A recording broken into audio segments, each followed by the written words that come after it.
everyone. Welcome back to Heaving Bosoms, the podcast where great pals recap romance novels while bowing down to the stratospheric talent of authors who write books that manage to be bonkers, timely, super hot, poignant, and hilarious all at the same time. We've got a lot going on over on the Patreon. By signing up, you get access to over 150 bonus episodes, most of which feature Aaron, discount codes to our Etsy shop for all your St. Vincent needs, author hangs like we just had with Talia Hibbert and Nisha Sharma. Oh, and the rest of my recap of A Court of Silver Flames is coming out in the next few weeks. Plus, patrons are currently voting on our next reading list choices. It's a lot. That's patreon.com/Heaving Bosoms podcast. This week, though, oh my God, I'm so excited because Naima Simone is back. We're recapping her favorite book in Finley Fenn's Orcsworn series. Before we dive in, though, I do need to highlight some trigger warnings because this book either deals with or inspired conversations between Naima and I about the freedom of choice, abortion specifically, loss of a pregnancy, harmful doctor's visits, and self-harm, specifically cutting. So if you think any of those topics wouldn't be good for you right now, feel free to opt out of this episode. We will be here for you when you get back. I will say, though, there's a lot of cackling and buckets of cum. So, we do our best to balance the heavy stuff out. We did accidentally talk about this book for close to 4 hours. So this is going to be part 1 of our 2-part series on The Midwife and the Orc by Finley Fenn.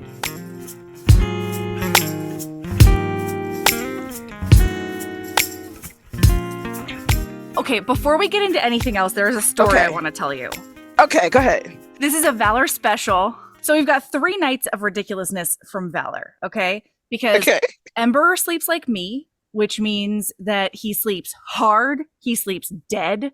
He could wake up, turned around completely on the bed, and have no idea how he got there. He's my kid that way. Okay, that's my daughter. Yep. Valor, on the other hand, is a tiny, overthinking little mess. And so a lot of times I'll look into the video and I see her little owl eyes blinking like an hour after we put her to bed. She's just thinking about she's things. Not asleep. No, she's just thinking. Okay, so lately what she's been doing, because she knows she's not supposed to get up. Like, she's not supposed to come downstairs after she goes to bed, okay? Right. So lately what she's been doing is getting up out of bed, going to the inside of her closed bedroom door, and politely knocking until someone comes up. Meanwhile, Ember... she is following the letter of the law. Look, she really is. It's fine, man. She's doing it, right? And Ember could not care less because he is just dead to the whole wide world. Knock, knock, knock, knock. So the past 3 nights, Michael has gone up. I've been doing other things. And apparently the first night it was, Dad, what does bears do? And he was explaining that bears are a lot like us. They eat and they sleep and they play and they grow, but mostly they sleep. So yeah, they sleep. Go to sleep just like a lovely little bear. Yeah, hibernate until morning. Mm-hmm. And then the next night it was, Dad, why does people hunt bears? She's what the hell is she watching? So he struggled with that one a little bit because none of us are hunters. And then last night it was knock, knock, knock, knock, waiting very patiently at her door. And when he came in, she goes, Dad, why don't we hunt bears?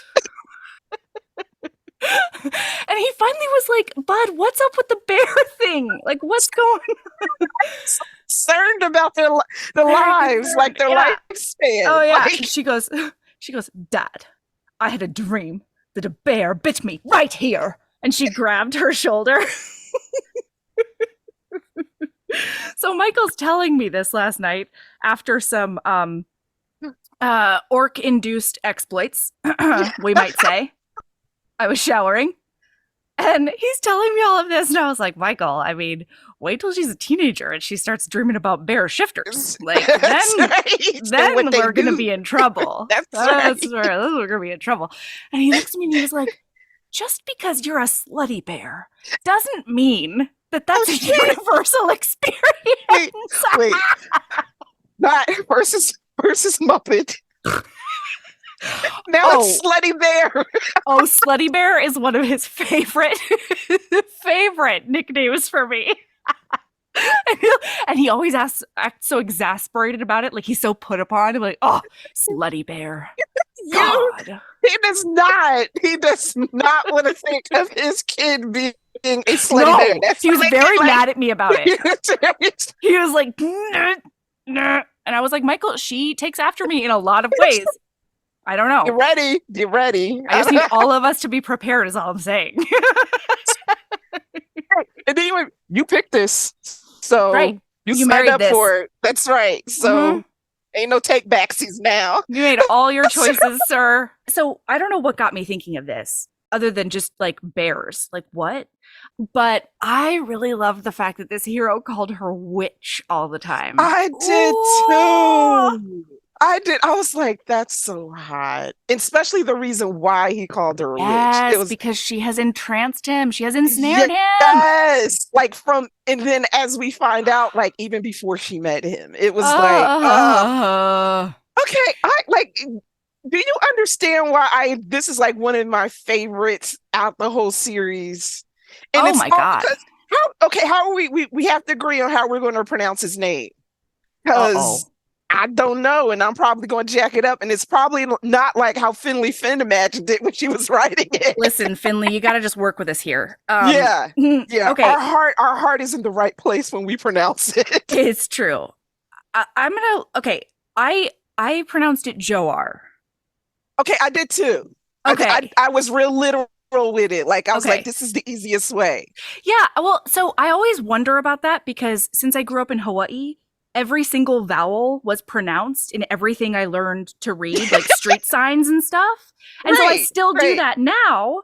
And I wonder sometimes if it's that or if it's just like, a normal way to think about a word. Anyway, so good. Joar. That's what I call it. That's how okay, cool. Because it was said a lot. And I was like, you're going to have to pick one because you're doing Jor, you're doing J, or you're doing a lot. Just pick one. And I went with the straightforward pronunciation, Joar. Okay, perfect. All right, okay. If we have to tell... sorry, Finley Fenn. Yeah, I'm sorry. He's fantastic. Yeah, he's so good. He was what a devious mystery. Oh, he was so like sly and a liar, but a liar for good reasons, and for vulnerable reasons too. Yeah, to me there were just so many layers to him. And her. Oh, and her. Oh my gosh. Like right from the beginning, I was like, because I enjoyed the first one. I really did, because it introduced us to this world. I enjoyed the first one. We should tell listener how we came upon this. We came onto this series, right? Yeah. So this was actually a listener recommendation, like a 5-star review bribe recommendation. But as soon as I saw it come up, I was like, oh my God, I have to ask Naima to do this, because Jenny Nordback and I on Bonkers, she has a shared love with Naima of orcs. Yes. And so she suggested she suggested the first book in this series for a Bonkers episode that you two did together that involved tree dicks and buckets of cum. Buckets of honeycomb. Honeycomb. Thank you. Because if that was real human life, I don't know the nickname. Nothing would get done because there'd be blowjobs everywhere. Like nothing would get done. Yeah, Slutty Bear would pale in comparison to whatever Michael would come up with at that point.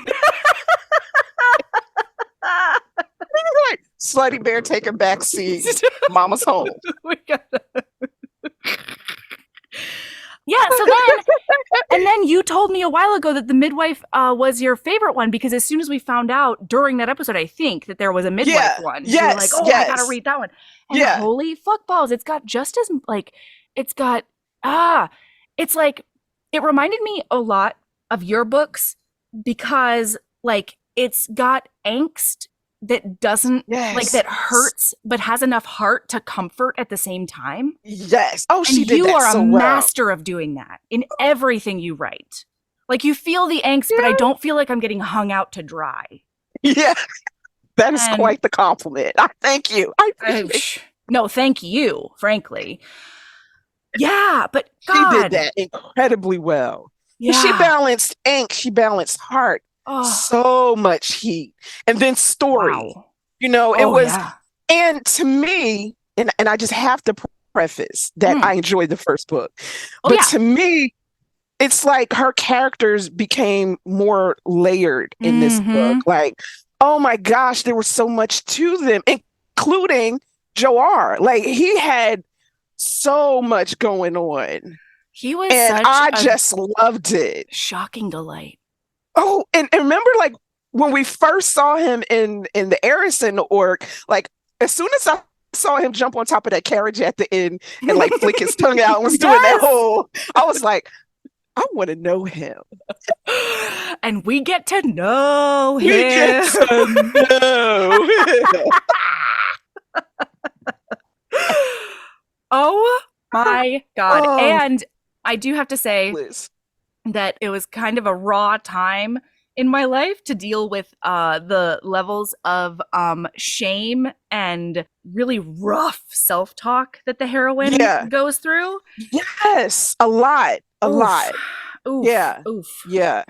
She like she calls herself stupid so many times. So many times. Yeah. And then this moment where she hears someone else and she realizes she must sound talking to herself, or even when she does it out loud and Joar's like, do not call yourself that again. There's nothing about you.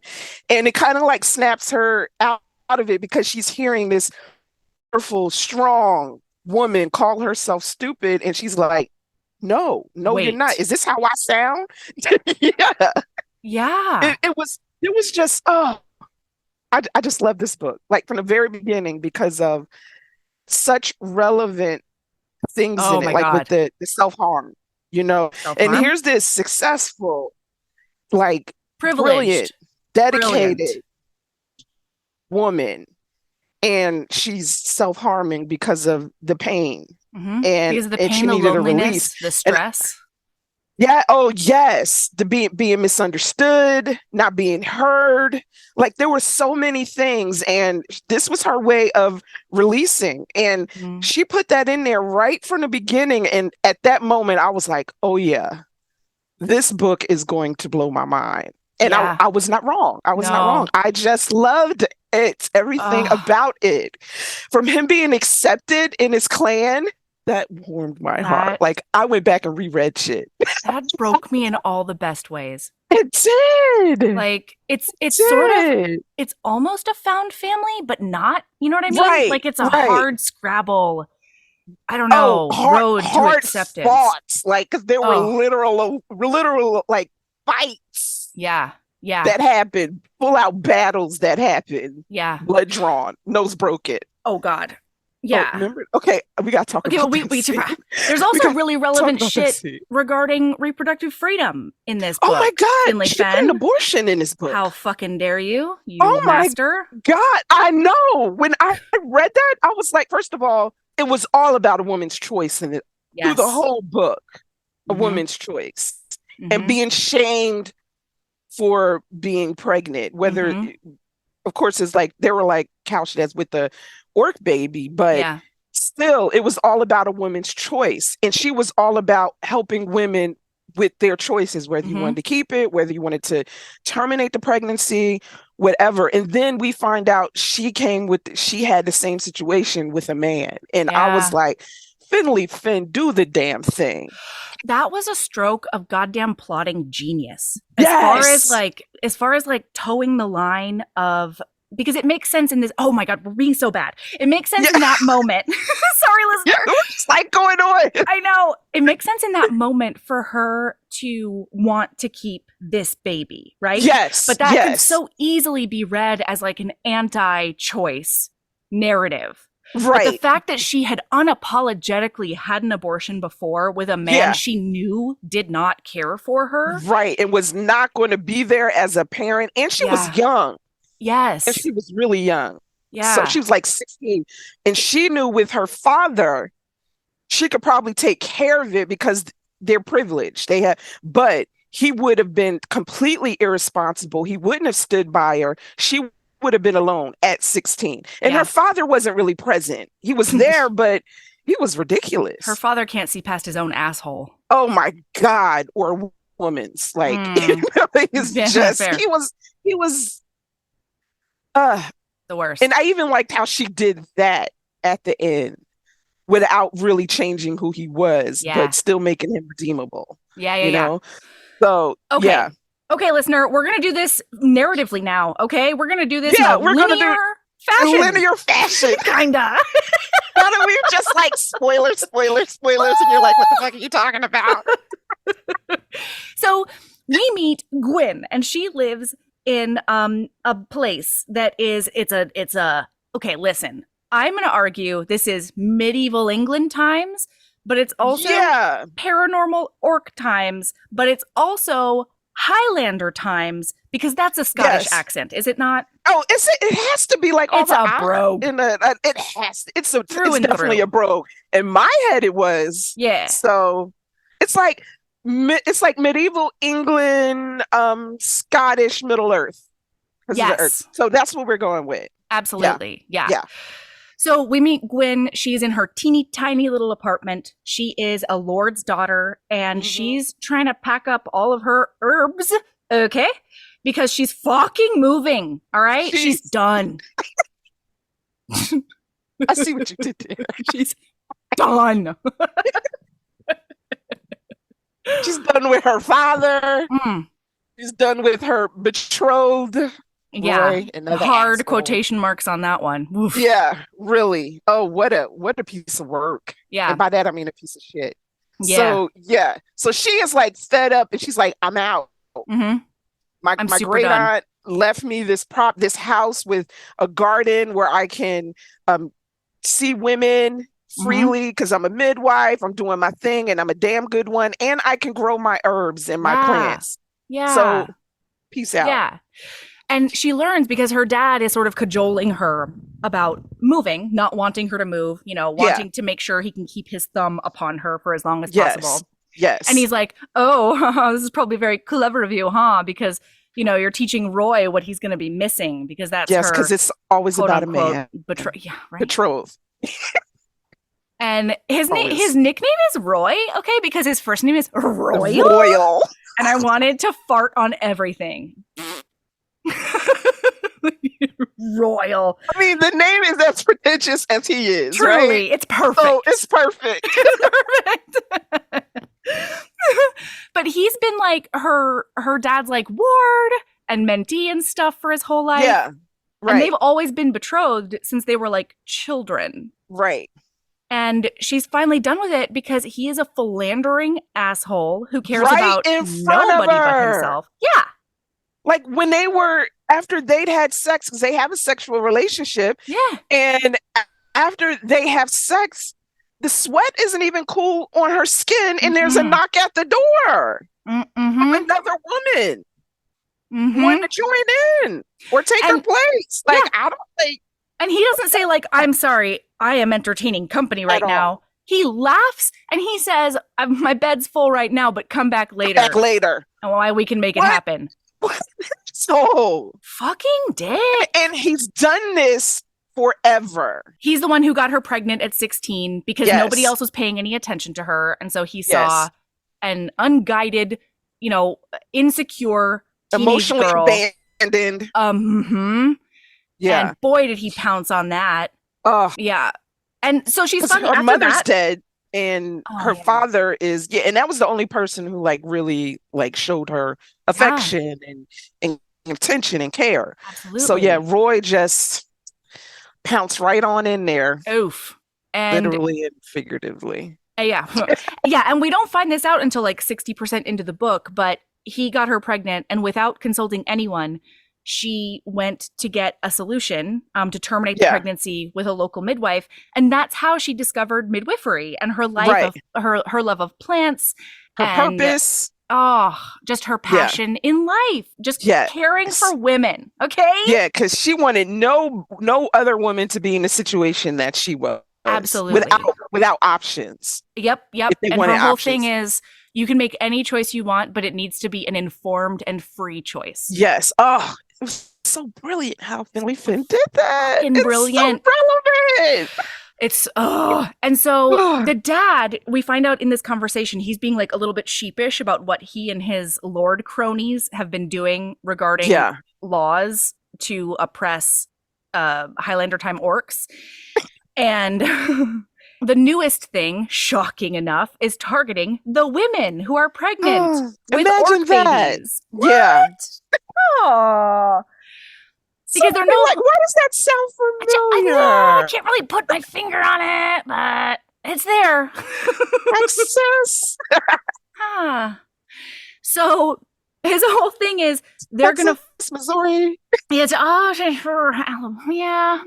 Alabama, just all of the places. Missouri, hello Missouri. Hello Missouri. That's right. Oh man, did I tell you the time I got an email from a listener who tried to question whether or not I was using abortion as birth control, as if that's a thing? Are you serious? I am super serious. First of all, none of your damn business. None of your damn business. Number two, where the fuck did you get that?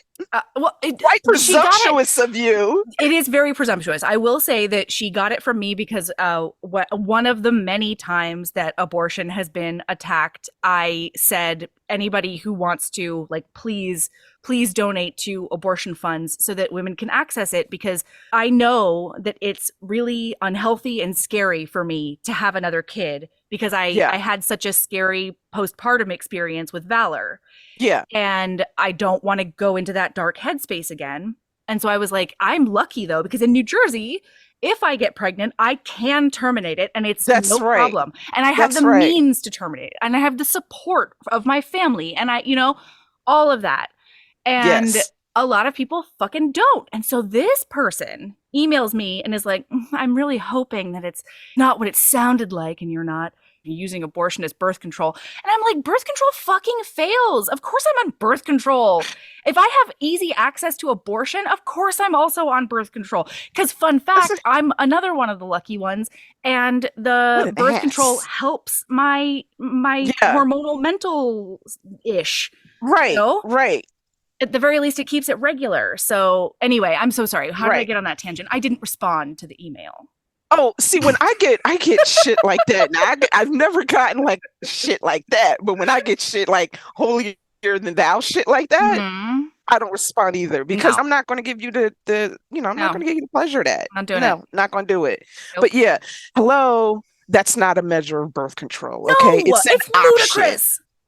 That's ridiculous. Like they I only had do the that in procedure Hollywood done. movies. Ugh. Yeah, it was miserable. Come on. It was the nobody fucking worst. willingly goes through all of that. I can't even form the words. That's ridiculous. That was a crazy experience too, because I had the procedure. Trigger warning for loss of a pregnancy, everyone. Sorry. I had the procedure because I just lost twins, and it was right before Christmas. Yeah, it was rough. And I decided that I wanted to just get it over with, so I wasn't like actively miscarrying during Christmas, there was a bunch of shit. I was just like, I need to just get this done.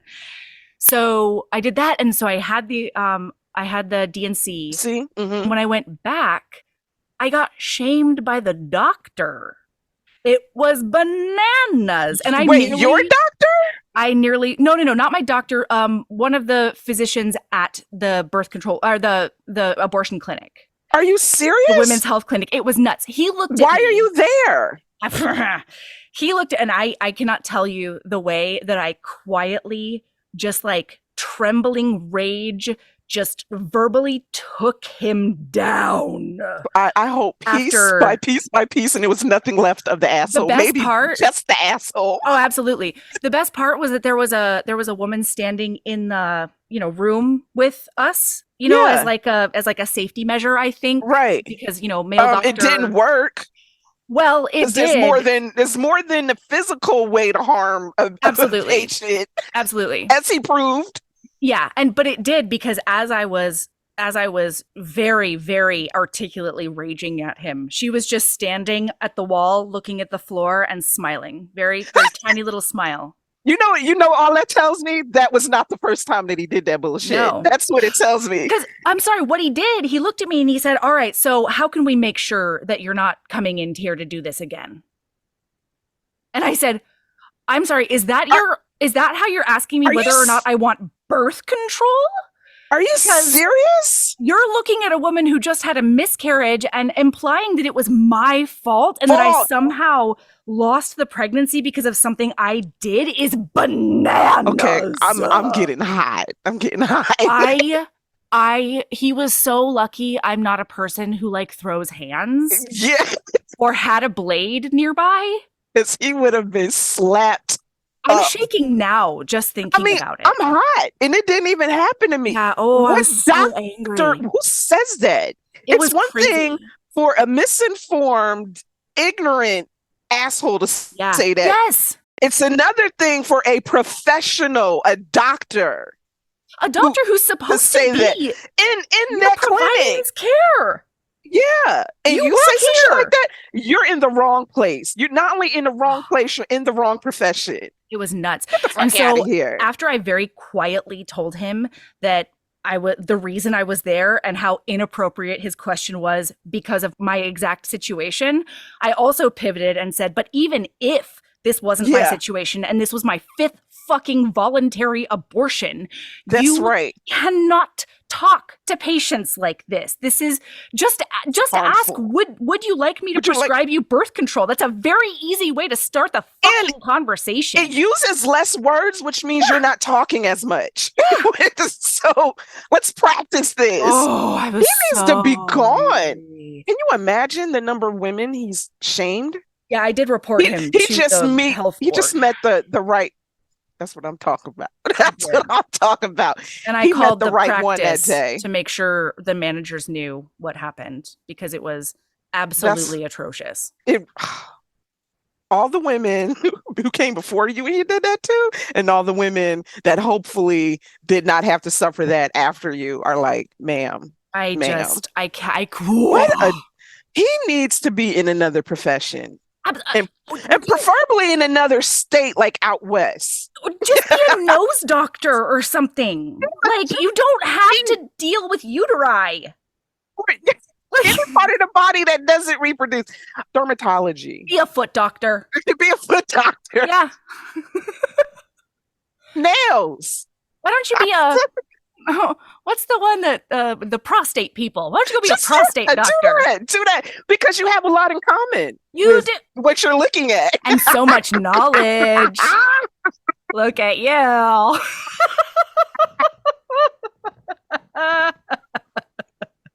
Anyway, boy, we got off track. I'm so sorry. Okay. You are just giving us all kinds of great conversation here with your book. She's just stimulating great.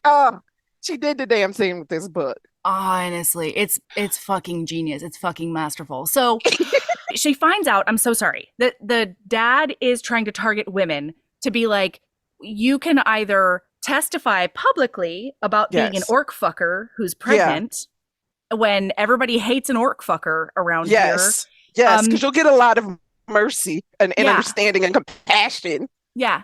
And if you do that, then we will support you, quote unquote. But the support is a forced termination. Addiction, right. He didn't care if, because she pointed this out, he didn't care. None of them care if the pregnancy is too far gone. Oh, no. To be terminated. Or healthy or, no. No, nothing. No. That's our solution. You cooperate with us. will help you get rid of it. Right. Even and if you don't want to get rid of it, we will still get rid of it, and you'll be like confined in like which means jail. Yeah. In prison. Yeah.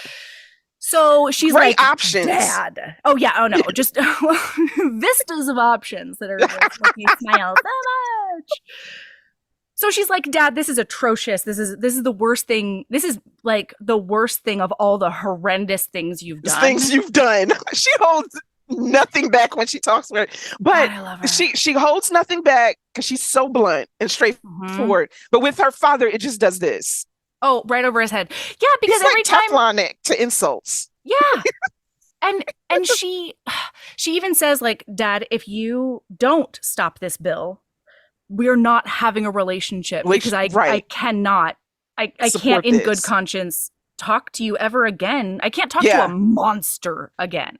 Yeah. And he's like, oh, tut, silly Gwen. Right. He's like, pat. That, like, it's just so obvious how he does not listen to her. Does not respect her, not her profession. Nope. Because he calls it playing with plants. And her silly hobby. Yes. He does not respect her profession. He does not respect her voice, her opinion, He does not. No.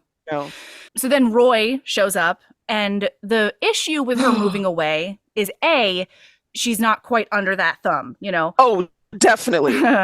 But B, the house that she's been left is right in the shadow of Orc Mountain. Dun, dun, dun. Which, Naima, I called Splash Mountain the whole time I read this.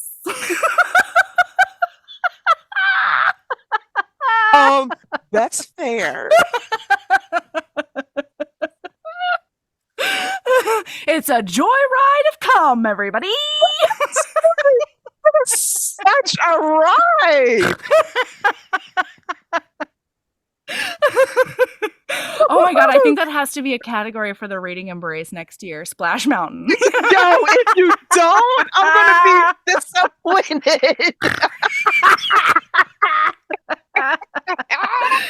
Oh shit. Oh hey HBs. I don't know if you've heard, but we have a Patreon.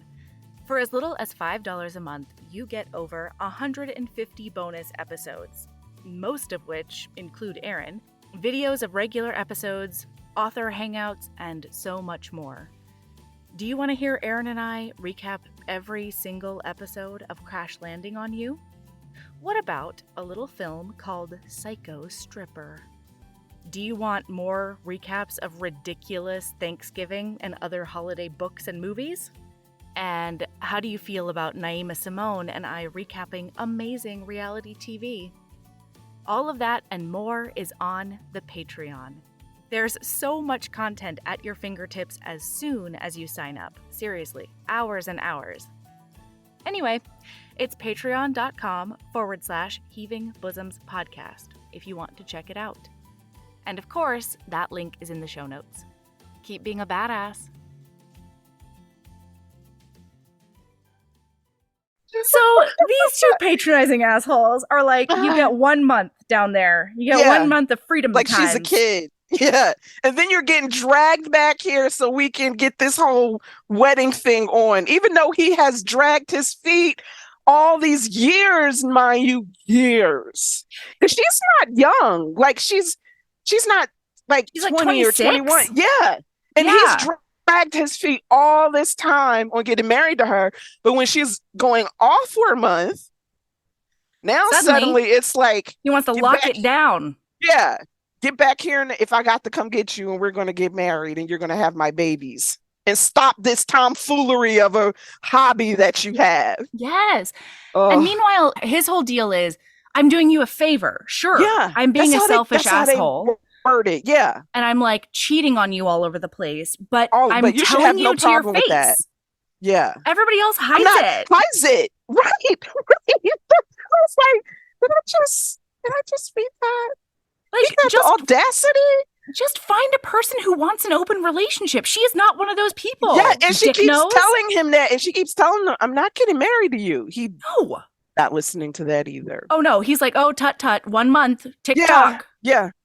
So she goes down, She moves into her Aunt Agnes's house, and she really wishes like she had known great Aunt Agnes better, because she's got like a garden, and she's setting herself up as the midwife in the town, and she's really making moves. And her whole thing is, I'm finding my own way. Right. That was a theme in this book, like finding my own way. Yeah. And the goddamn hero supporting her on that journey. On everything. It was it was so sexy. It made him I just love him. I love him so much. The way that he just unconditionally supported her. I know. And he made ways to make her dreams come true. Truly. And like, even when he was fucking up hard, he was fucking up. It was usually because he like didn't want to pin her down by trying to make declarations about what he wanted. He sort of wanted her to choose him on her new way. Get there. He was already there. He wanted her to get there and not feel like things like mates or destiny or whatever had pushed her there without her choice. So I got it, but I'm like, dude, communicate. Like, just because look at her insecurity, look at her love language, and say fucking nice, true things to her. That's all you have to do. Because it was his nature. Because he was like, are we calling it Sky? I guess the name of this. Yeah. The Sky. Yeah. So it was his nature to be deceptive, really, because he's a spy. And the whole thing's to the chest, hold things close to his chest because of everything he'd been through. Yeah. He didn't want another rejection. Mm-hmm. And so that coupled with it too. But on the other hand, like I was like rereading it this week. And hands down, I love Gwen. Love her. But I said she is the most jumpiness to conclusions motherfucker I have ever read. Oh, Naima, can I tell you how this was a look into my brain? Oh, I don't know, 8 to 15 years ago. Not great. not great. It reminded me how insufferable it was to live in my head. There was so much, like, she went from one conclusion to one conclusion to one in like a matter of a paragraph. And it was always the worst about her. It was like always. Oh yeah. It was always, but we can understand it because this is all she'd heard. Always, yeah. This is all she heard from the townspeople calling her the dotty, like plant girl. Plant obsessed. Yes, calling her unattractive and useless, stupid. Yes, all of that. And she was technically betrothed, but might as well be an old maid. Oh, absolutely. Because she was one of many, so it didn't make her feel special. No. So I got why the conclusion she always jumped to was negative about her and not being wanted. But I'm like, yo, slow that shit down. Yeah. Because she jumped to so many conclusions. Absolutely. Yeah. And can I just say, thank you, listener. Thank you, Finley Fenn. Thank you, Naima. The listener who recommended this, because this was a really good wake-up call that I may or may not have been slipping into old patterns of late. It was really great. I needed this reminder. Yeah. To fix my fucking self-talk. Fix it. You know what it reminded me of? What? Gary has told me so many times, why do you always jump to the most negative conclusion? Mm-hmm. Or why do you always go negative and dark? Mm-hmm. And I'm like, damn, is this what I do? I know. Always says that. It's hard. It's hard to lock eyes with, With that kind of truth. I was like, hello, mirror. And it's pretty much exclusively about me, whether absolutely. It's the way people treat me or, I'm like Pollyanna about everybody else, whether it's their talent or their intentions or any. Yeah. It's rough. Yeah. But it's good because thank you, Finley Fenn. Yeah. I'm going to fix it just like Gwen. That's it. Too bad it's not with an orc, but I can always pretend Gary's an orc. So absolutely. It works. It works either way. It does. Oh, yeah. In fact, I did pretend. We might have played orc in the midwife. We can neither confirm nor deny.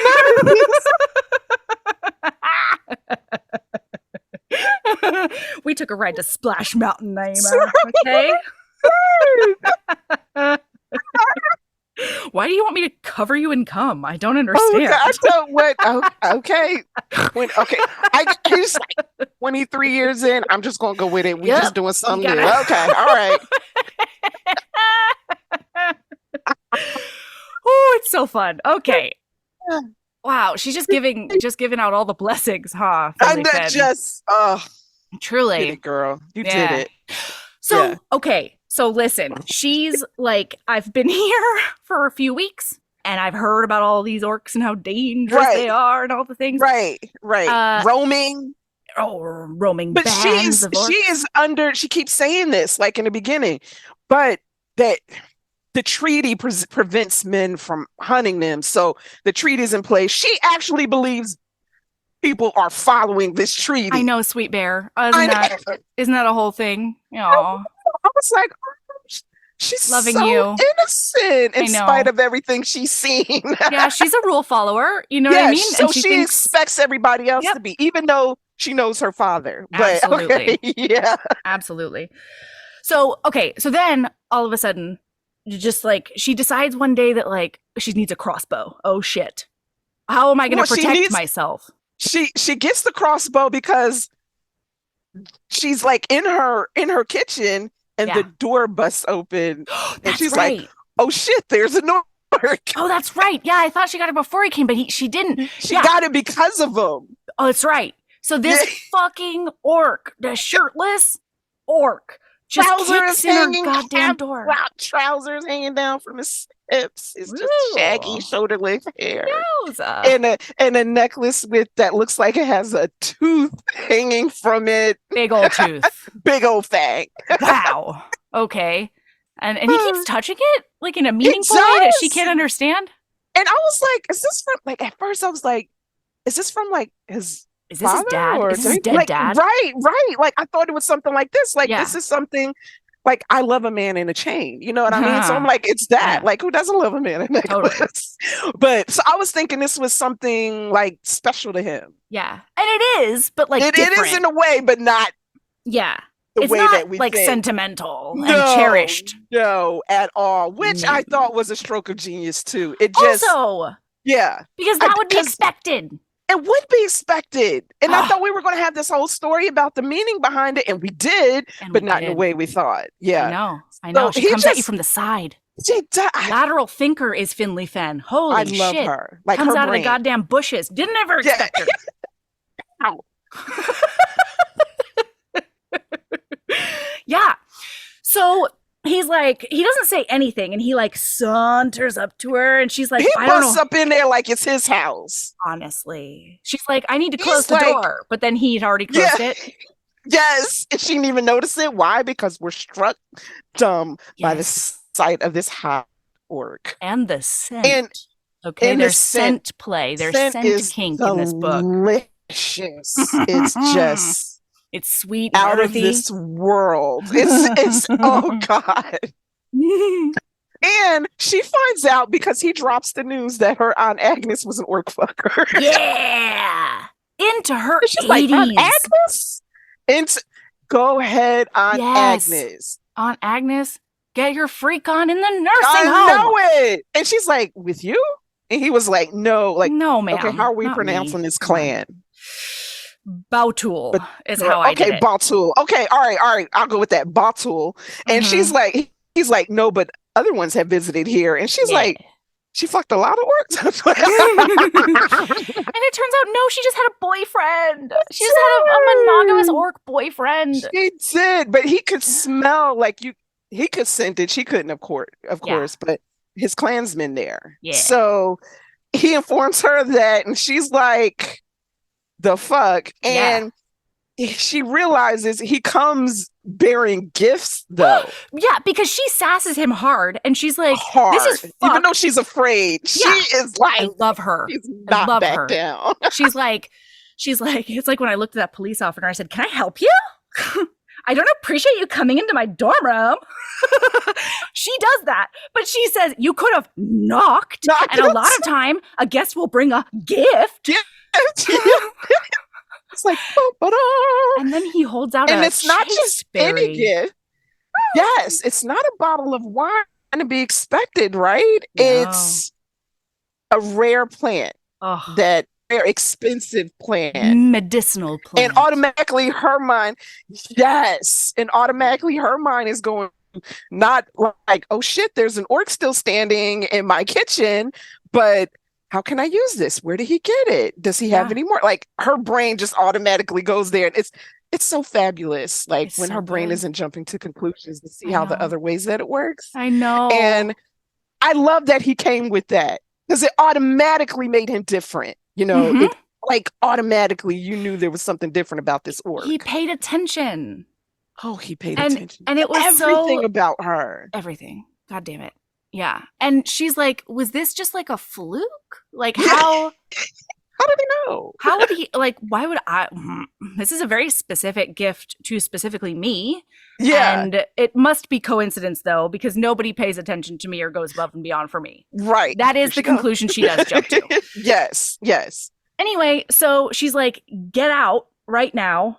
And Yeah. he just leaves. He's like, I'll see Yeah, he ya. does. He does leave. Yeah. After you they have later. they have a lot of back and forth. And then Yeah. he just leaves because he Yeah. realized he's not mating. Nope, It's not like- today. Yeah, Not no, and she like today. locks the door and she realizes these locks are very flimsy. Well, and that like her whole thing was orcs are slathering beasts. Yes. That don't, they're like animals and Raging, thoughtless, like mindless beasts. And meanwhile, this chasteberry, like the root ball is perfect and it's wrapped in, Yes. wet Like the little- rags and yeah. And she's like, and I thought he kicked in my door, and like he did, but he unlocked it first so that nothing is That's broken. right. The fuck? From the outside. From the outside, can you just imagine? All I could think of Uh-huh. was Jurassic Park with that Yes, raptor with the raptor claw. Yeah. Yes. In the kitchen. Yes. That's all I could think of. Yeah. I was like, in Jurassic Park, it was just terrifying and spooky. With this though, hot as hell. Sexy. Oh no. Is it a danger claw on my labial Right. petals? Petals was in this a lot. Yes, but I would like to flowers. face that danger. Yeah. Yeah. I would like to welcome that danger in. I'm throwing the Ooh. door wide open to that danger. Okay. I'm going to even leave it like food on the door. Oh like, yeah, I'm putting would welcome breadcrumbs that. for that danger. That's right. Right to my open door. Oh shit. So she He then the pots next the plant, and the next Yes. day. No, please go. Yeah. Oh, okay. So the next day she goes into town because she's like, first of all, that won't happen again. Uh-uh. Okay, sure. And so she goes to the locksmith and she's like, listen, I'm gonna need bars on my windows, I'm gonna need locks on my doors, and ASAP, like now, today. And he's like, well, I can't fit you in until a couple of weeks because there's people ahead of you. And she's like, no, you don't understand. I need it now. He's Yeah, like, why? But he does look at her and he's like, are you having orc troubles? And she's like, Right. Nope. Yeah, I don't know that why I'm was saying her- that. She had the opportunity to out him right there. Yes. And she chose not to. Right. And then he's like, okay, see you in 2 weeks. And she gets a crossbow from him and Crossbow. like she shows her how to shoot it and shit. And it's Yeah. hard, but she's a good shot. Yeah. And Is can Gwen. I just need to add here Yes, that please. this was something extra special for me because when I was younger, I like to pretend I was Scarlet from, Yes. G.I. Joe. And it was all because of that crossbow. And the fact that she Ooh. was hot and her and Duke had a thing going on. Absolutely. And Yeah. at 12, I might have wrote G.I. Joe fanfic with Yes. her and Duke. Oh. But so I always like to pretend I was Scarlet, so the crossbow. I was like, okay, I'm living the dream here. So Truly. she takes that home, and she's not really expecting him to come back because she threw him out. So she's dressed in her nightgown, Oh, she's getting ready to settle down. Tiny little see-through nightie is all. and we need to point out she was in that the night before when he busted in, and so she's in the same thing to the next night, and she's not really expecting him to come back, but boy does he come back. Well, and she's also wishing for it, which he points out later, and it's so hot. Yeah. Oh my god, because he knocks this time. Yes. He's like, the fuck. What's happening over here? Or maybe he just comes back in because she does shoot at him, doesn't she? Yes, and that was wonderful. Yes. She shot at him and he did this sick ass roll, like a flash and a roll, and came up standing in front of her, and the crossbow was like the arrow was like embedded in the door. Yes. So I was like, hot. oh, the foreplay. Yeah. And he's like, oh, why don't you just like shoot me right now? And she's like, because it would make a big fucking mess in my house. And how am I going to get your body out of here? And he loves that. He's like, oh, you're so smart. Oh, you're thinking logistics. Oh, yet you still do want to cut my throat. This is everything. Honestly. The feels. And of course, he's all arrogant and he's quirking smiles at her and he's like, shall we go out to the woods so you can shoot me there? And she's like, what kind of idiot do you think I am? Like volunteering to go out into the dark woods with you? Come on. And he's like, ooh, you're even hotter now? Ahhhh, he says.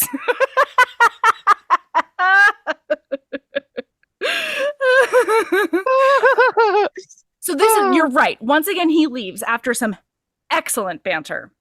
Yes. And then the third night, she's like, oh, he probably won't come back, but I should still get in my nightgown. Yeah. And then she's sort of waiting around, and finally she's just like, fucking orc, why don't you just get here and get it over with? Like, we both know you're coming here.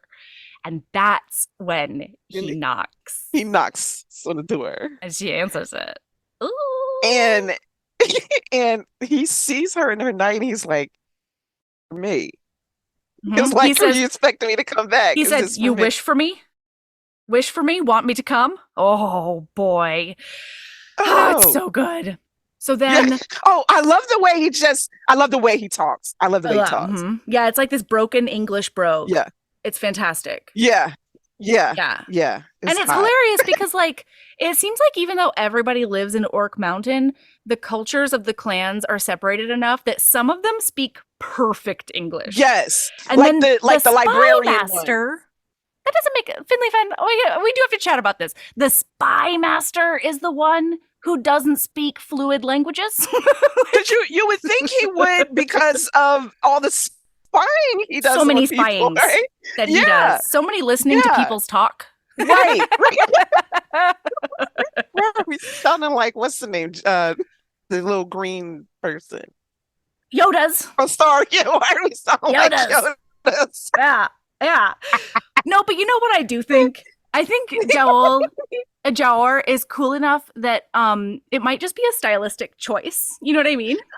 Like, I honestly believed if they were like in some kind of big orc conference or something, and he was asked to speak, dude could switch it up to like seriously fluent, perfect English if he wanted to. Yeah, he seems. I just feel like enough. that. Yeah, yeah. My competence boner unfurls for that. Yeah.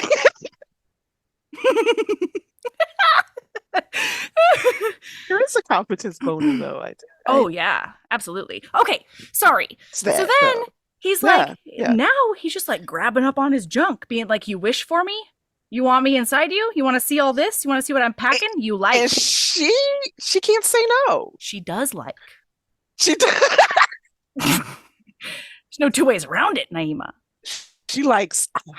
She likes it.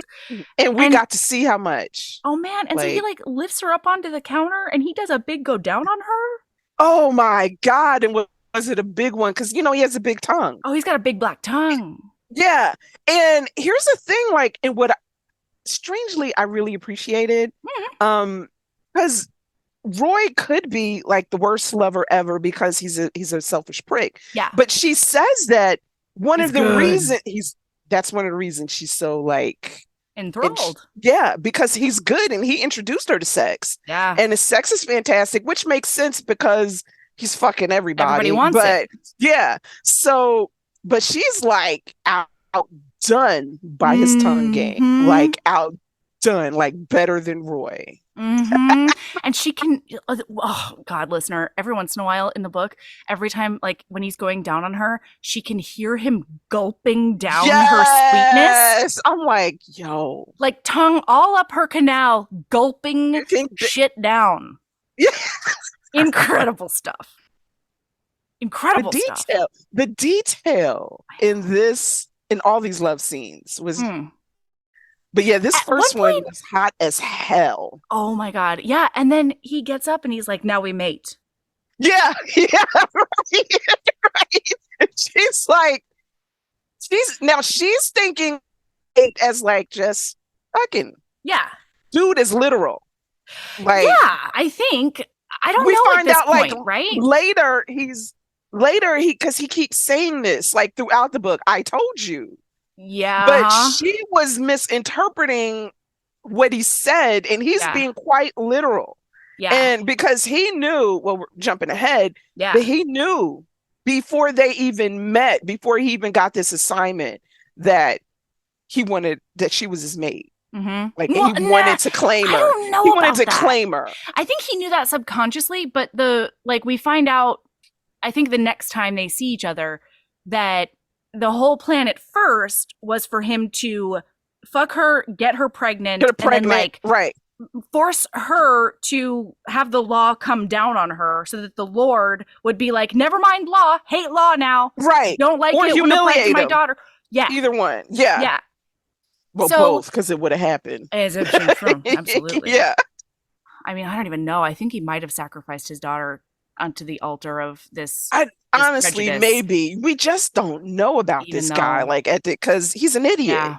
Oh God, he's an idiot. A bigot, fucking bigot. Yeah. So, oh my gosh, the other day, I think last night at dinner, Ember was so cute because he very solemnly turned to me and he was like, "Mom." I was like, "Oh God, yes, Ember, what's happening?" And he's like, "We read a book today at school in first grade." And he told me all about the hero little girl in the South who was the first person to integrate schools. Yes! And he was telling me this. It was so They didn't ban this book. He was telling me this as if A, I'd never heard it before, which was so cute. But B, it was this solemn thing he had to impart upon me in order for like life to be complete. Love. Yeah, and he was just same. And so we talked about segregation. We talked about all this stuff and integrating schools, and it's pretty fun. Anyway, I seriously need to move to New York because that book would have been banned in Alabama. It probably is. That breaks my heart. Yeah, because they just canceled where I am. A Black author was supposed to come for Black History Month to talk about his book. And they canceled it because a parent complained. Apparently, it's threatening for their child to learn about. And it's not like the book was about Black history. It was just about, it had a Black figure. It had a Black central characters, and they felt threatened by it. And this anti-woke bullshit in Florida is just like, God, is how that stupid are you? They keep harping on it like that shit is a thing. Yeah. Yeah, there's no anti-woke. It's just ignorance. It's just absolutely. It's just whitewashing fucking history. Yes. God. Come on. Yeah. Anyway, and he was really proud because he loves his teacher. And so he was like, and guess what? Even though a lot of parents took their white students out, her teacher still wanted to teach her, and she was white. And I was like, yeah. So not everybody was absolutely terrible. And he was like, yeah, there was one good white person. I was like, yeah.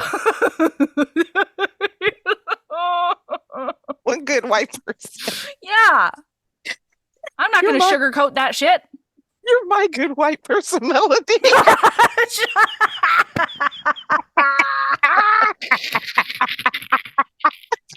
Oh my God, I'm dying. Okay. Okay. No, again, Finley Fenn. See what you're leading us to these conversations. Honestly. Yeah. God. So I'm sorry. So they do a big bang. All right. he's like, Yeah. now. Oh, it's huge. And she's like taking the orc dick, and she's like entranced by the orc. She's like, I've had good sex. I am now listen, I'm connoisseur. That's right. I'm no stranger. Yeah. But this right here, this right here, otherworldly. And the best part, oh my God, she's so dazed and confused afterwards that he fully comes. Then he grabs like a rag and some chamomile and he puts that on there because he knows that her petals are going to be a little injured. And then he does. Yeah. But he does then like sort of cork her like a wine bottle, you know, with it. Not quite, but he does.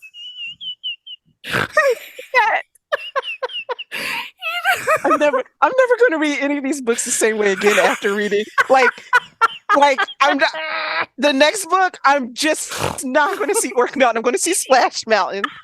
And every time they fuck, corked her like a wine bottle. Seriously, because he takes that rag and he puts it right up against her cooch and he closes her legs because he wants all that cum in there. Right. You're not losing any of this cum.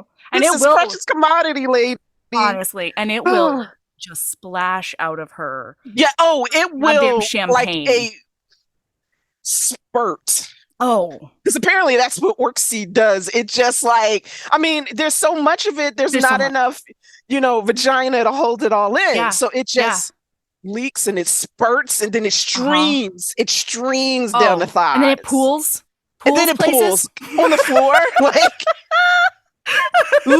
pools, people. I want you to hear that. Pools. Truly. So then he picks her up and he carries her to bed and he like tucks her in or whatever. And she's starting to be like, he's doing that thing. He's doing that thing that Roy always does where he fucks me and then leaves. Like, here she go. The fuck? What is this about?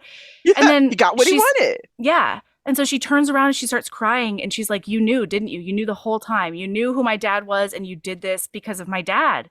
You didn't do this because of me. And he won't say anything. No, which is maddening. It's dude. But we understood why later. He has a vow. Yeah, he did his vow. Yeah. So we understood, but oh my God, I'm like, dude, say something. You see her spiraling, right? But he doesn't. I know, not yet. He hasn't learned her spirals yet, and he will learn them. And he will mitigate the shit out of them. Get out of it. It's like putting up a stop sign, like. Oh my God, Naima, that goddamn medical clinic scene was. We can't talk about it yet. We can't talk about it yet. But it's my favorite fight I've ever read in a book ever. It was so good. It was like maybe better than a hate sex scene. Oh, it was. There were a couple like that for me. Right. Like a couple. That's why we were talking about this before, but like there is so much sex. Like I would say rivals 50 Shades with the amount of just like bam, bam, bam, bam sex scenes there are. But none of them felt redundant like they do in 50 Shades. Every single one of them served a purpose. And they were also different. And they were all so different. Even though all of them ended up with, her getting a dick, but it was also different. Yeah, those are like the two main things that you can guarantee you. Finley Fenn's buckets of cum guarantee. It's like a golden seal. Truly. Oh my God, I'm gonna make a graphic like that. Thank you. I'm gonna make a Canva graphic. I'm gonna Canva my face off with just that.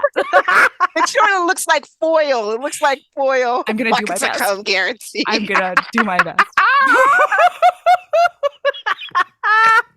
The goddamn red ribbons coming out of it. Stop it. Okay. So then she is like, but she's tired sauce. You know what I mean? Yeah. She could spiral more, but she needs to pass out first. Because she does suffer from like insomnia. Yeah. So at this point, the orc dick has worn her out. That and the emotional turmoil of finding out that he used her. That's what she's thinking now. That he used her to humiliate her because of her father. Yep. And so he just turns around on his heel and leaves. Doesn't say a fucking word. No. And my favorite thing, though, in the morning is that because he did cork her like a wine bottle before he left, when she stands up, it does just sploosh right out of her. Like as if her water just broke and she was about to have an orc baby. Like there was not enough rag in the world to soak up that. Not like even close. No.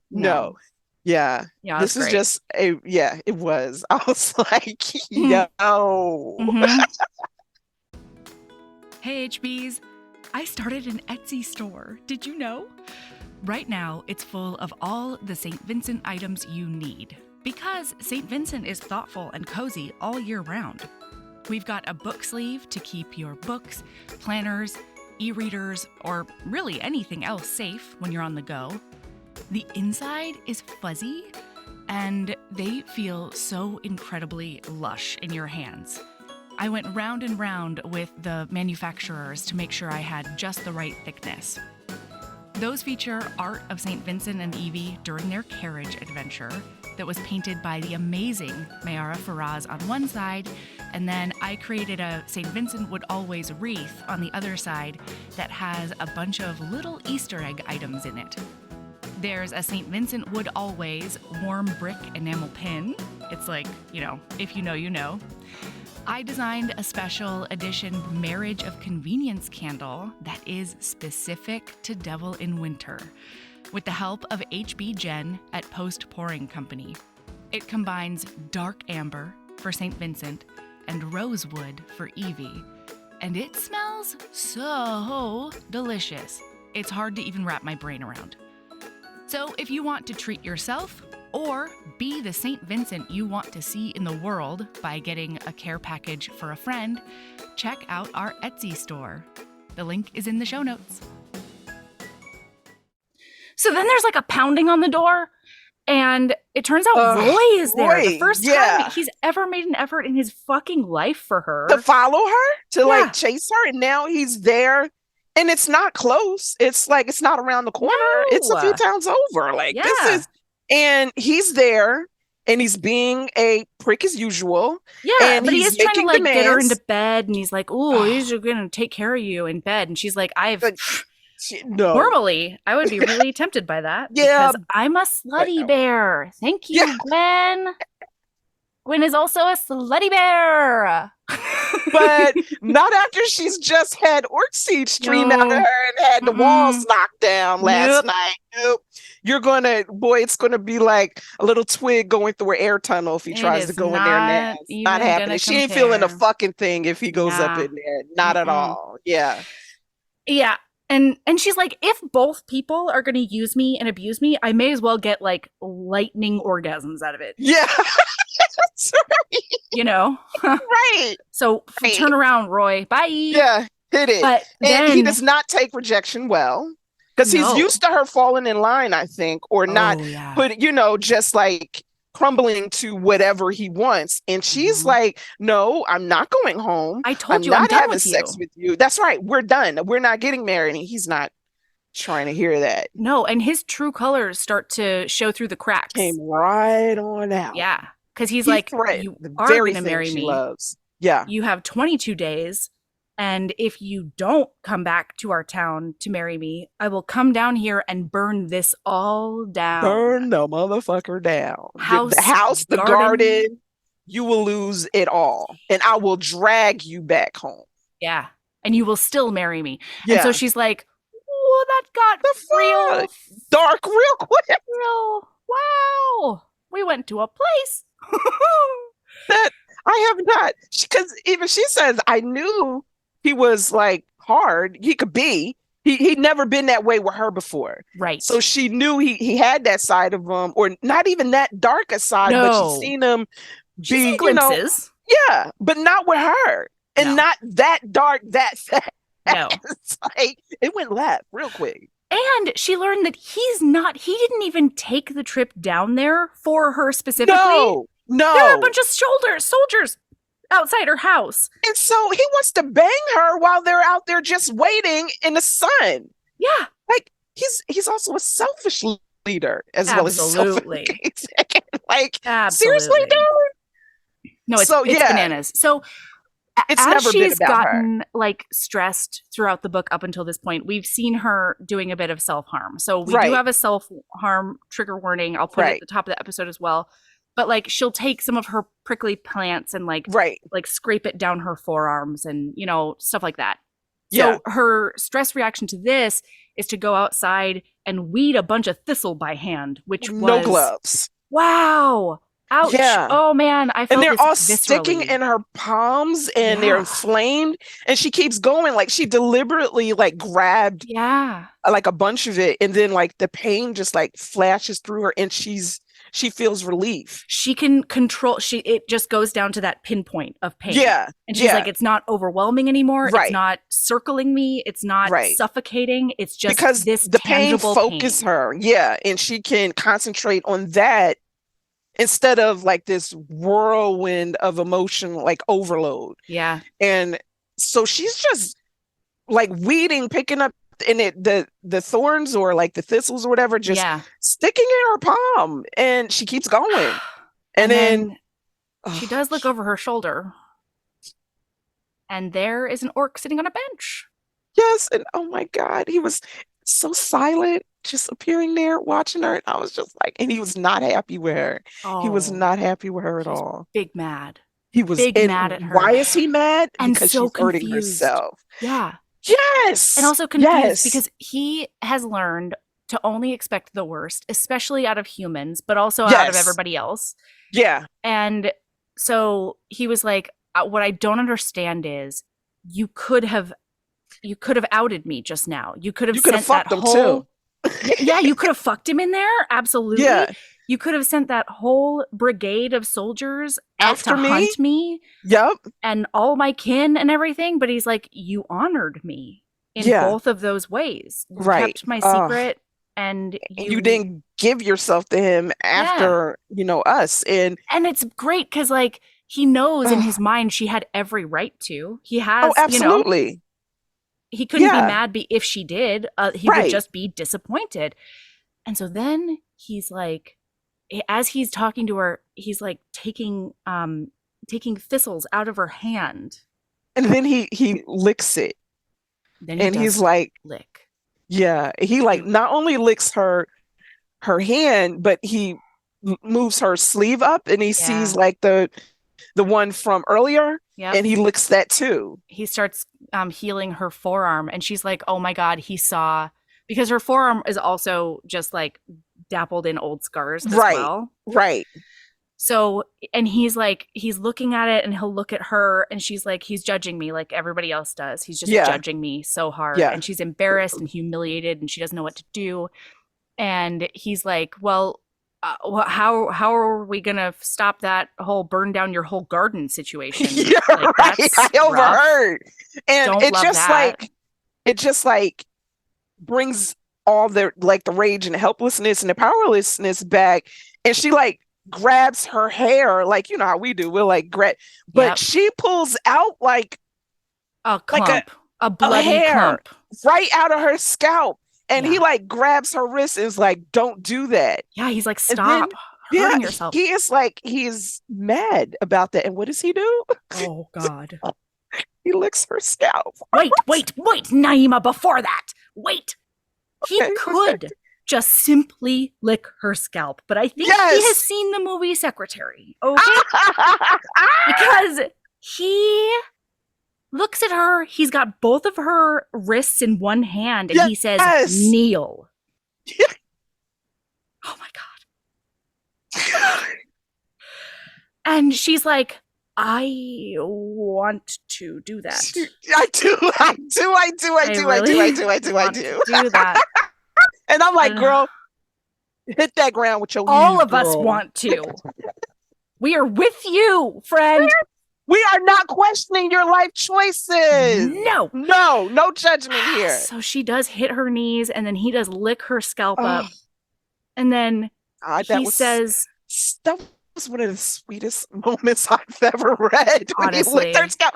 And I have never read that before in life. Never. And like, I've read a lot of My Saliva Heals Things books. Yeah. You know, that's a trope I actually like. But wow, kneel so I can lick your scalp. Because you did just hurt yourself. You did. You just pulled a clump out of that bad boy. Accidentally. Like, you didn't really think about it before you did it. You know what I mean? No, yeah. It was just a thing. So, okay. And then she can see that he's hard in his pants. And she's, boy, is she looking at that ridge. I mean, it is like right there. Oh, yeah. So... And so he just starts looking at her and his like whole eyes and face changes. And he's like it, wish for me. You wish for me? And she's like, I don't not wish for you. Oh, no.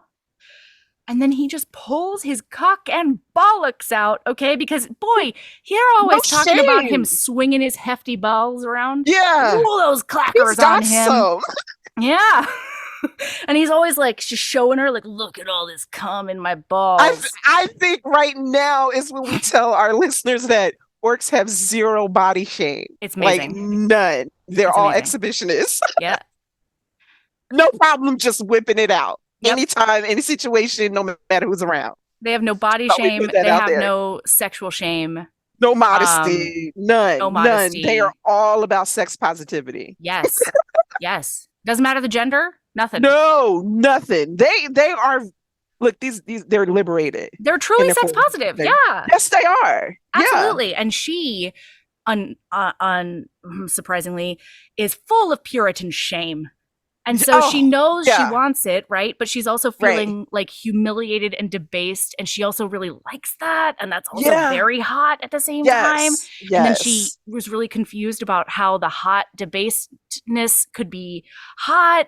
And like, twisting into that. Is that more shameful? Do I lean into it? I don't know. And then he pulls her hair gently from the back.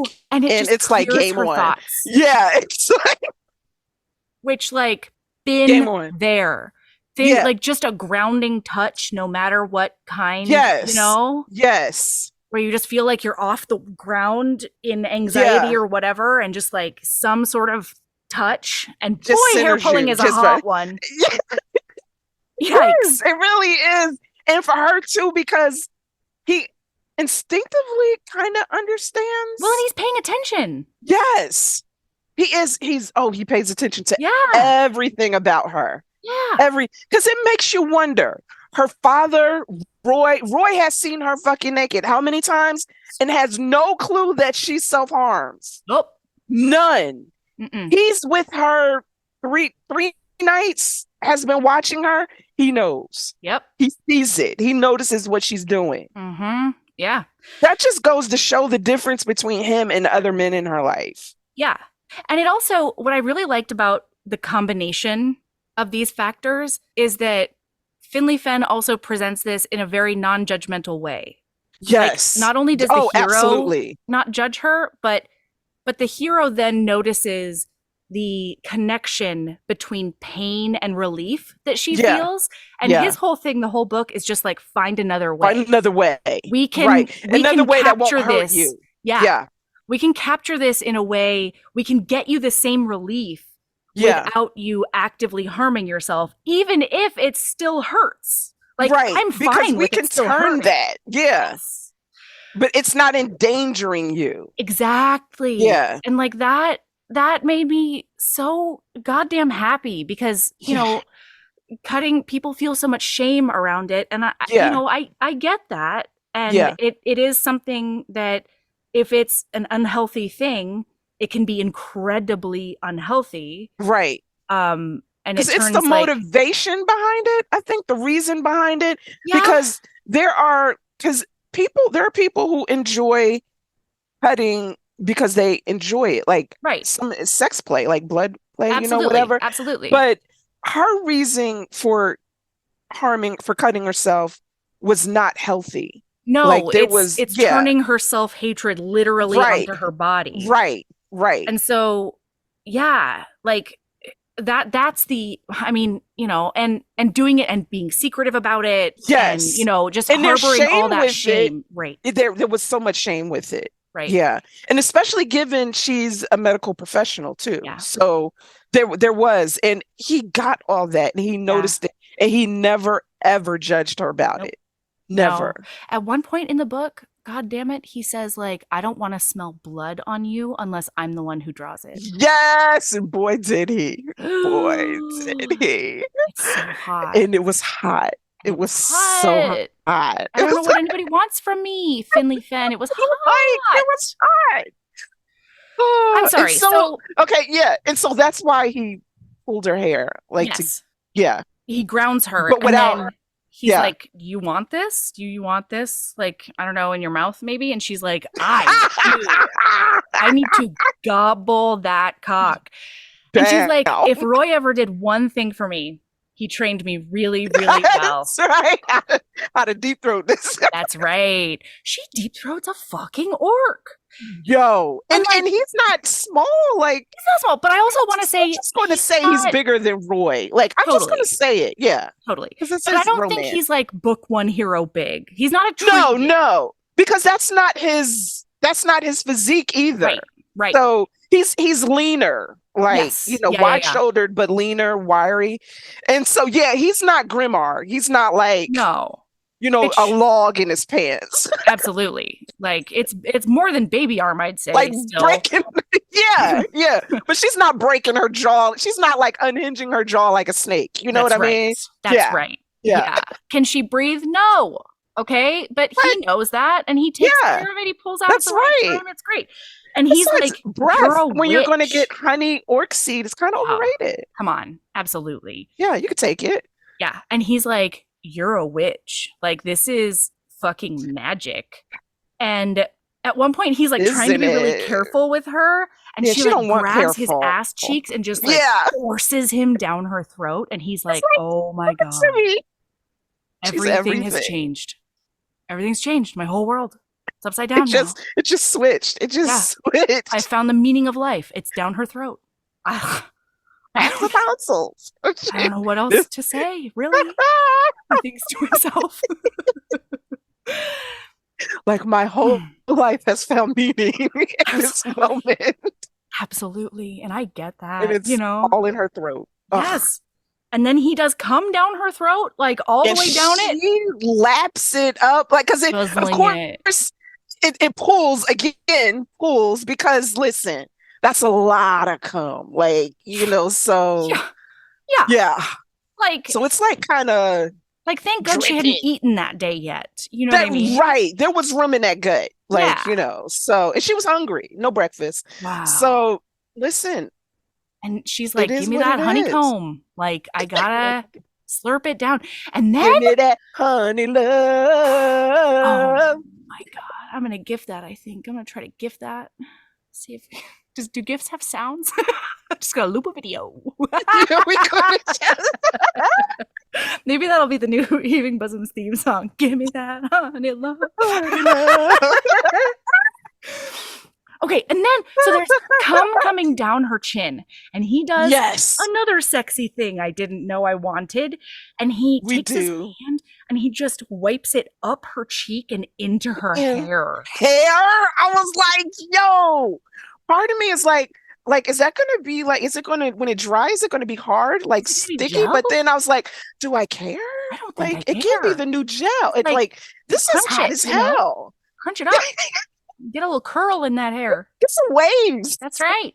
Get some body waves up in there. And then he's like, now you smell like me. You're mine. Mine. Carrying my scent all over you. Holy I'm sack. so yours. Like, she might not know it yet, but I am. Absolutely. You want me to fall at your feet? Let a bitch know. What time? You ain't even got to clear the space. No. Fucking Legos there if you want to. I will fall on them willingly. That's right. All part of the plan, really. That's right. So his whole thing is like, I can take your garden to Orc Mountain. Yes, I'll save it. And that's how I can save it. And she's like, like, you said that's a half a day's walk? And also, like, am I allowed to go there? How do I access it? Like, what the fuck? And he's about to leave, basically. He's about to turn tail because he's so conflicted. We don't know this yet, but he's so conflicted because for the first time in his chief spy life, he feels really guilty about what he's supposed to fucking do, what his plan is. And it's basically actively his plan. Yes. Yeah. Ruin her whole fucking life. Because he's devious like that. Well, I mean, ooh, yeah, which love, boy. Like, Yikes. you know, when it's carried out against the right person, I'm all with it, you know. Morally gray. And we say that again. That's like my cat. I know. Woo! So then she's like, you know what? I'm going to call you on it. Okay, cool. But I need to make an informed decision, feminist midwife that I am. And so you need to take me to Orc Mountain. Show me this garden at Orc Mountain. Yeah. And he stutter steps in his whole brain. He was not expecting that. No. Like, no. And finally, she's like, oh, are you going to go back on your word? That's fine.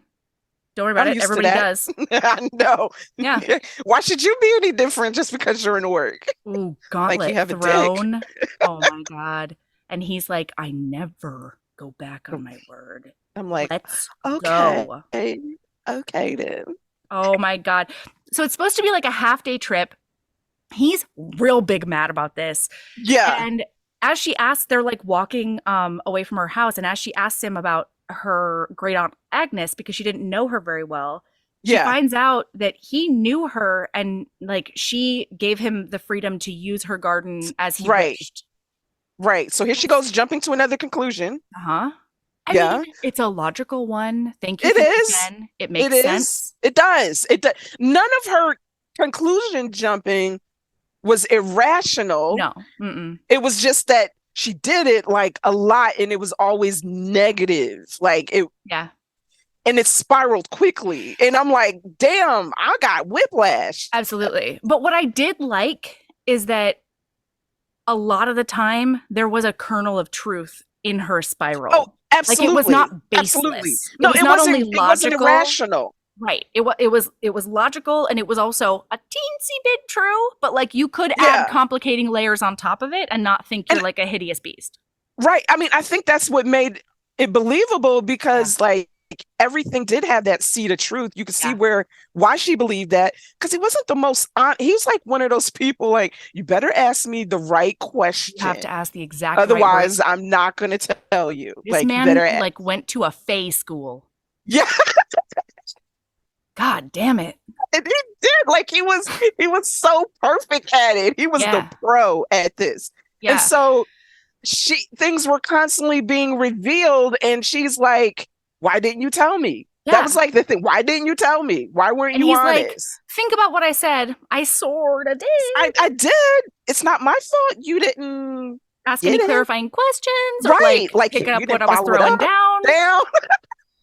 So this time her whole thing is, oh, you're not trying to save the garden for me. You're saving a garden that you already think you own. Oh, like this, right. It's not about me. It doesn't matter. And listen, we can forgive her for that because none of the men in her life have she's never been a priority.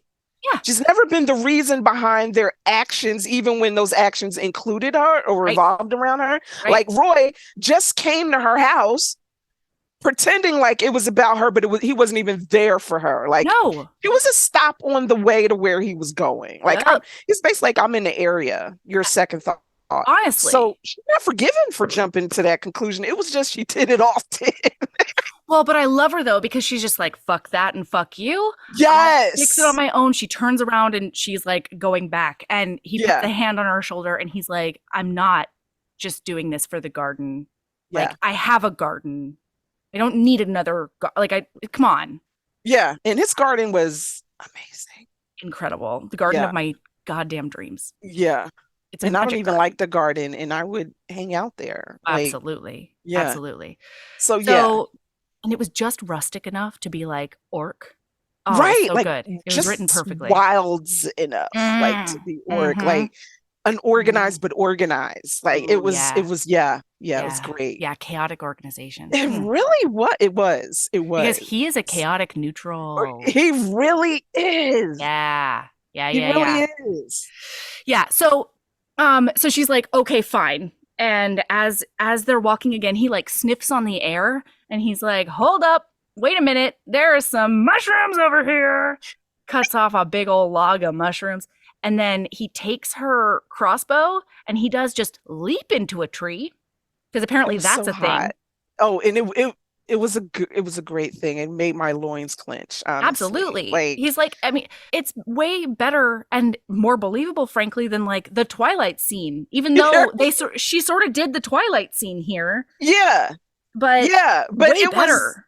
Because he's an orc, and he has the body frame for that. And I mean, it was Mr. Tree Branch balance beam. Man, it was like it was grace and yet animalistic, and like I was totally for it. I was like, yo.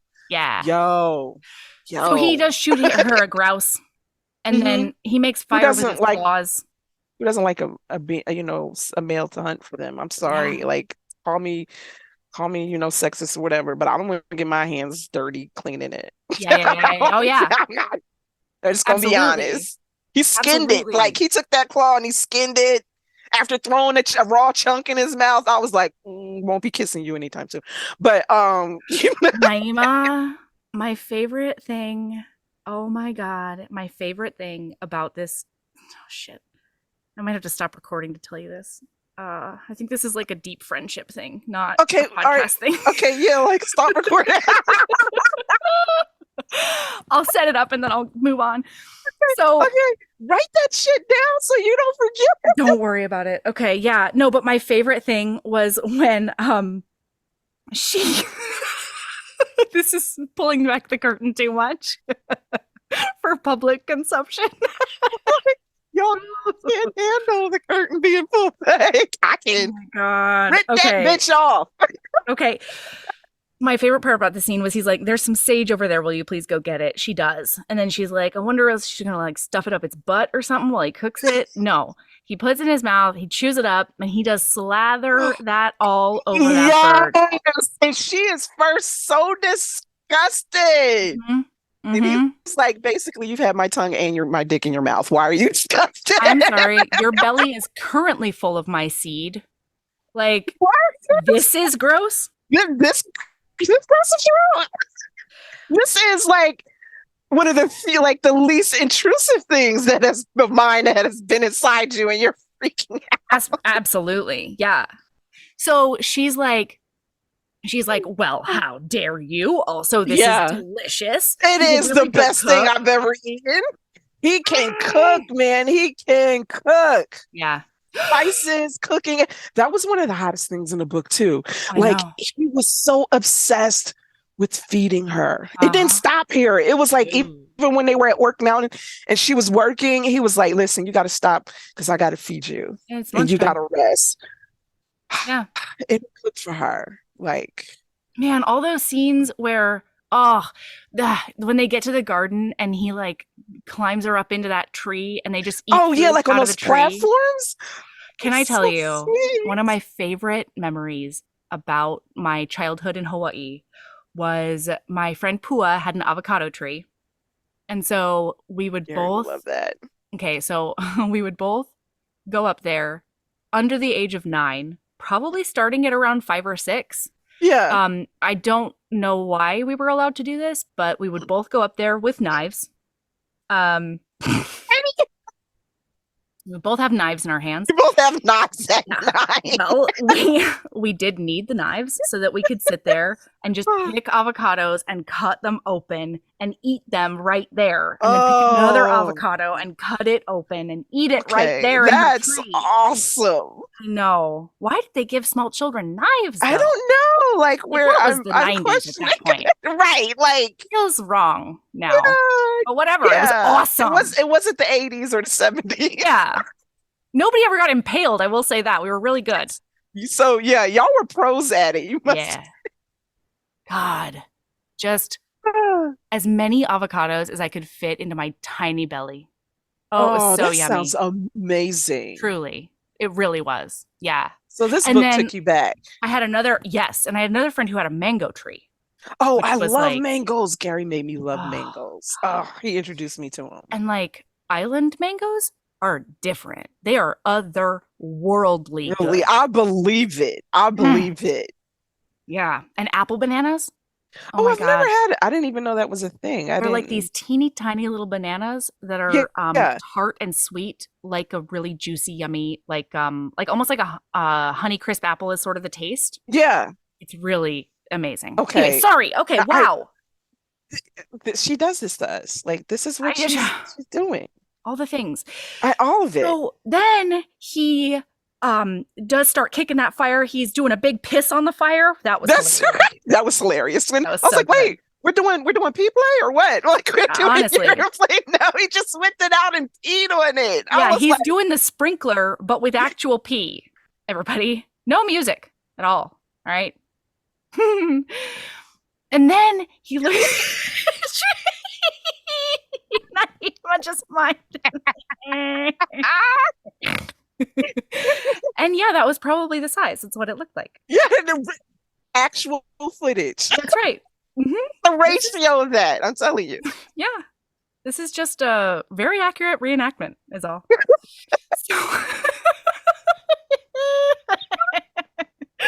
Okay. So then he looks at her and he's like, there are men coming. Right now, they're going to be on us in a moment. Right, but he like heard him, scented them. Mm-hmm. We're going to find out later how he does that. Mm-hmm. But there were hints. We just didn't see them. Yeah, I know. We're like her. It was the writing. It was great. The way she wrote it. Because I remember like after I found this out, like we find it out later in the book, I actually like went back. Yeah. Like skimmed back. There were hints. Yeah, just like when he says things out loud that don't actually mean anything in the moment, you look back and you're like, God, now that I have the they were there. Yeah. He said it. Yeah. Yeah. Damn. Damn you, Finley Fenn, for being so great. Mm-hmm. Yeah. So he looks at her and he's like, you can stay here and go back to your house with the men. It's fine. Or you can run with me. What do you want?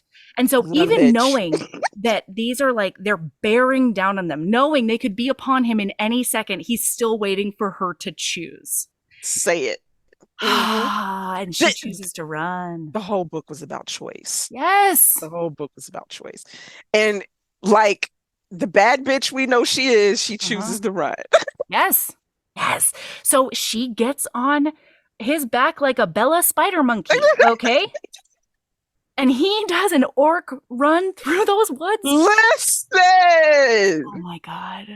He was like, I was just imagining like all the foliage and the tree just past as he was like hauling ass. Oh my God. But it wasn't fast enough. And so what does he do? He leaps into a fucking tree. He jumps into a tree. He jumped like 30 feet into a tree. Yes, of course he did. Like, and he climbs even further. Yes. And meanwhile, he did it so fucking strategically, listener, because there's a gorge right there. And she's like, oh my God, he's going to jump into the gorge. Oh my God, what the fuck? And he jumped into the tree instead. And so all the men are like, oh my God, he jumped into the gorge. Right, right. Smart. Yeah, so, like the men weren't, but he was like so smart. Yeah, brains. I've got an intellectual boner for him. Oh my God, he's so smart. Yeah. So then he pulls her around from his back to his front. Okay, because I think she does like a wobble, fanny pack. Yeah, like a goddamn koala. All right. She is her very own Bjorn, her baby Bjorn. He's papoosing the shit out of her. Loved it. That fucking is now a verb. Loved it.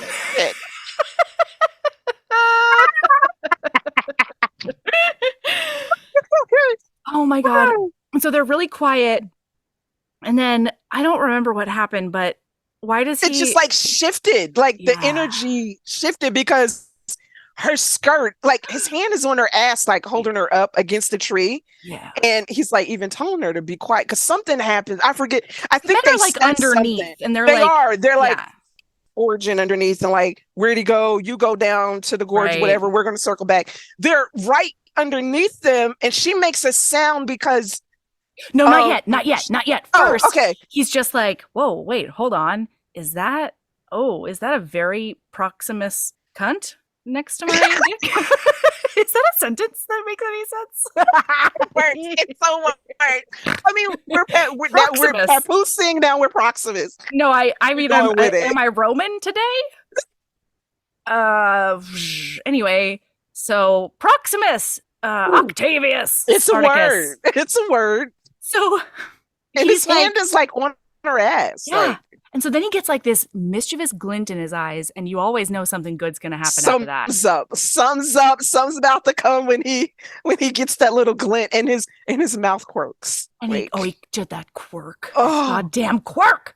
And so he like starts lifting her skirts a little, and she's like, what's happening? Like, what's happening?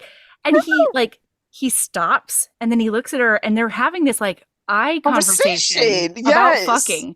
And like, yeah, don't you want to? And she's like, they're right there. Right. And he's like, I think you can handle it, basically. Like, I think you can be a good girl and be quiet or whatever. God. He says with his eyeballs. In an eyebrow. Like an eyebrow and a glint in his eye. Yes.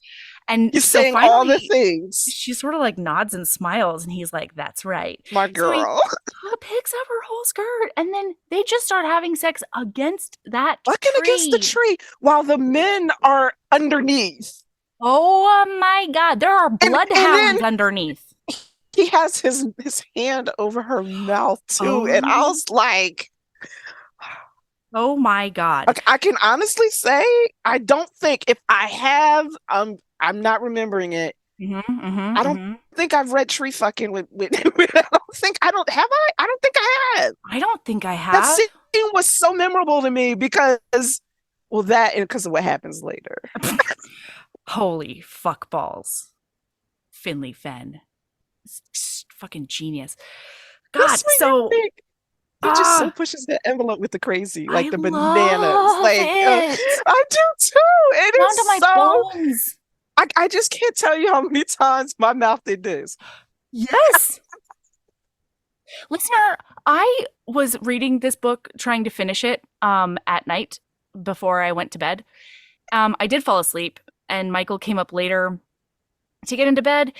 And I found out later that apparently my body heat was 3 or 4 degrees higher than it normally is when he comes to bed.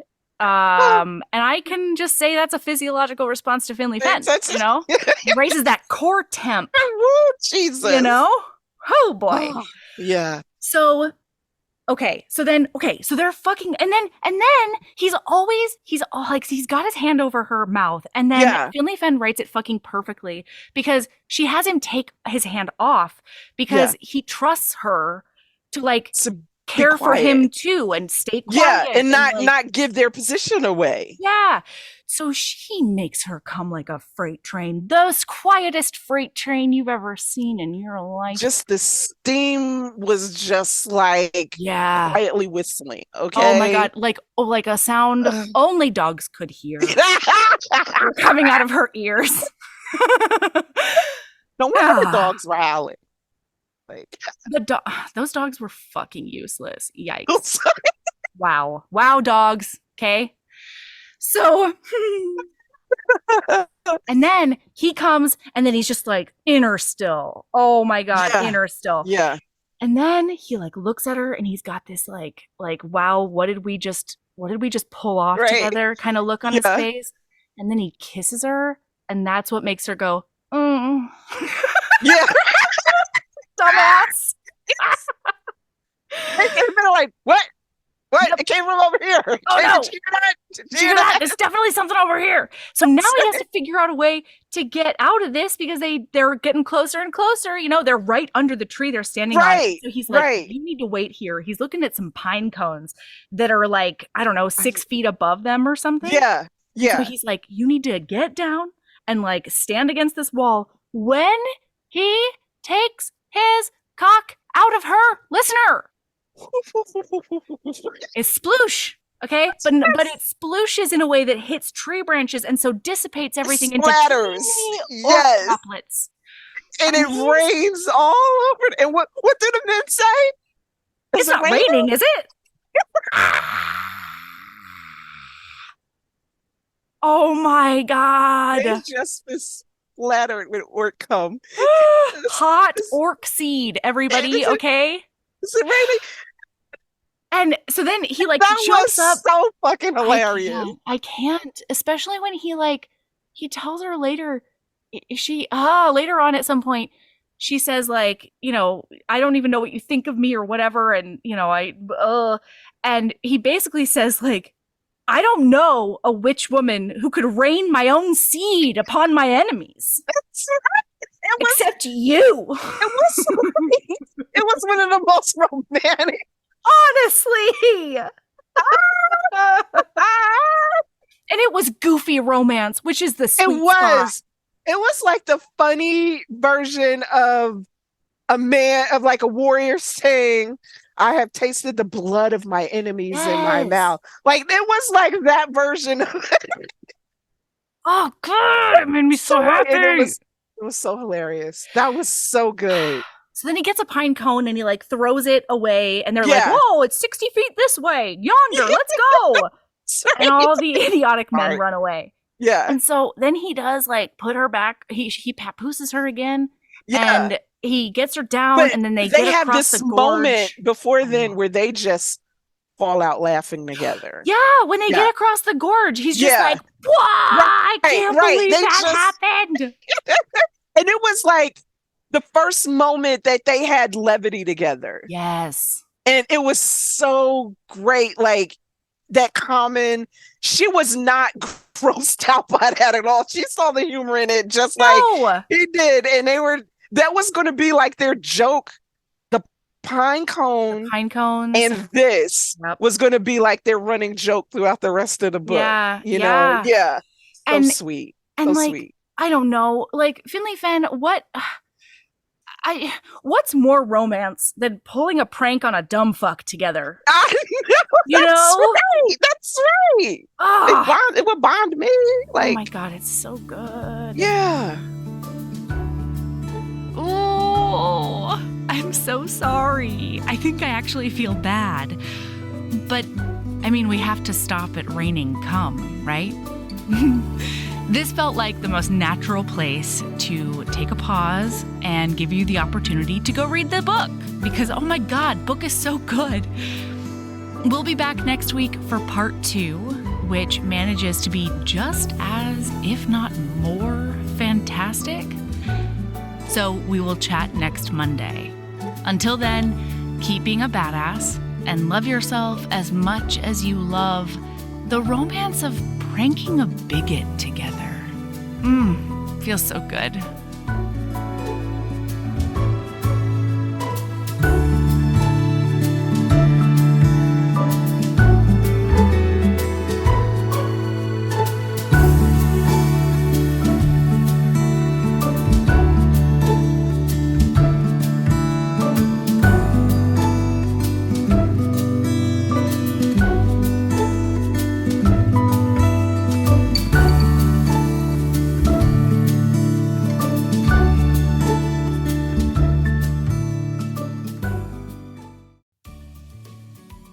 Hey, you. Yes, listener, you. Are you loving the show? If so, please leave a rating and review in your podcast app. The 90 seconds you take to say something nice not only helps new people find the show, but it makes me super smile over at HBHQ. Also, I've had a few people ask, and the answer is yes. We are still doing the 5-star bribe. If you leave us a review with 5 stars, then we'll do whatever book you want. We're real deep into the list though, so it might be a while. Lilas! Okay, back to the show.